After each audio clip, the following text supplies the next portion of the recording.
Pancakes for Breakfast by Tommy DePaula. The neat thing about this story today, friends, is that it does not have a lot of words to it. So we just get to kind of tell the story as we would like to. I'm just looking at the pictures. So I'll go ahead and open the book here.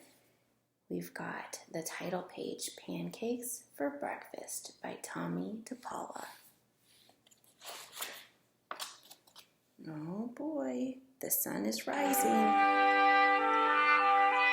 Looks like it must be winter time. I see a lot of snow. It's very early in the morning. And who do we have in her bed just waking up? It doesn't say who it is, so we can make her have any name that we want. Let's call her Betty. Betty woke up one winter morning bright and early. As she was washing her face at the wash basin, she had one thought on her mind.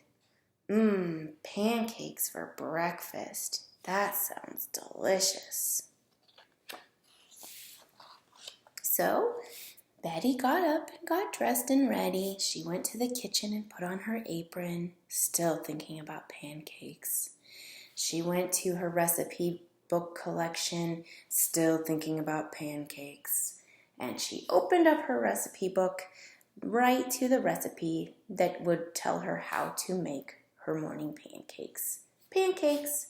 She would need 2 cups of flour, 2 teaspoons of baking powder, 3 tablespoons of melted butter, 3 tablespoons of sugar, 1 teaspoon salt, 3 eggs, 2 cups milk.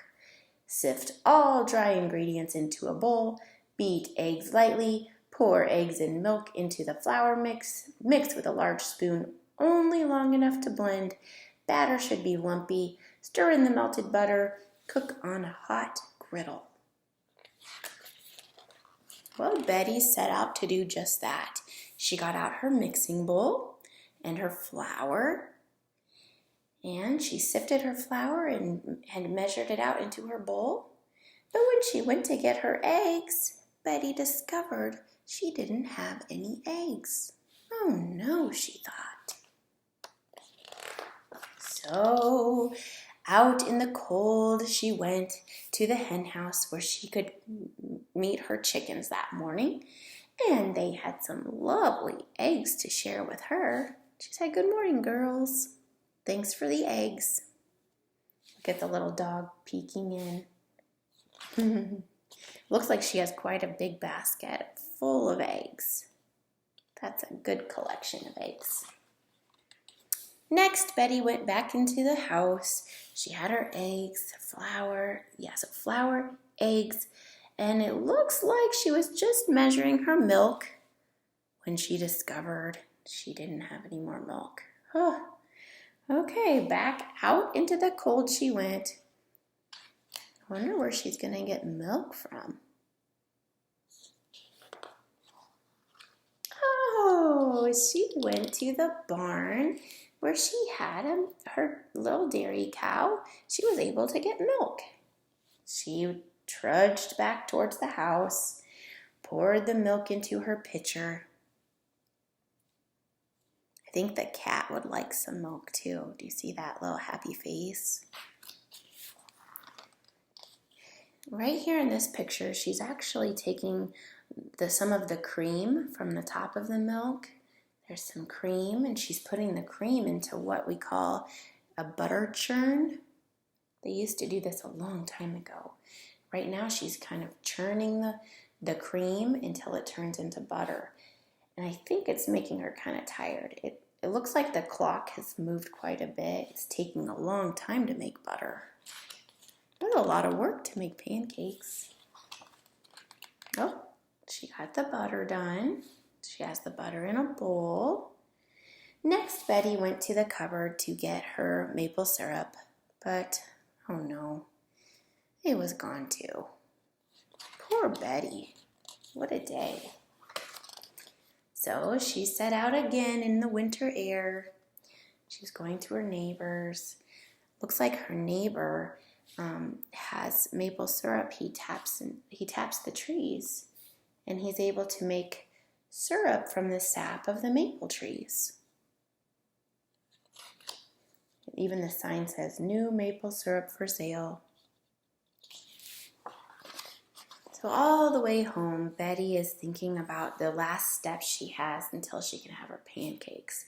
She'll be cracking her eggs, mixing up the pancake batter, putting it on the hot griddle, making a flip into the air, and then having a really nice big stack of warm, delicious pancakes. These are all the thoughts she's having. They're like in little thought bubbles. She's almost home. I see her home over here. Oh no, when Betty got home, she made a terrible discovery. Looks like her dog and her cat ate all of her ingredients. Oh no, poor Betty. Her dreams of having the pancakes were disappearing. In the next picture, though, can you see that she's smelling something in the air? It's coming from outside. So she followed the scent across the yard here to her neighbor's house. I wonder what she's smelling.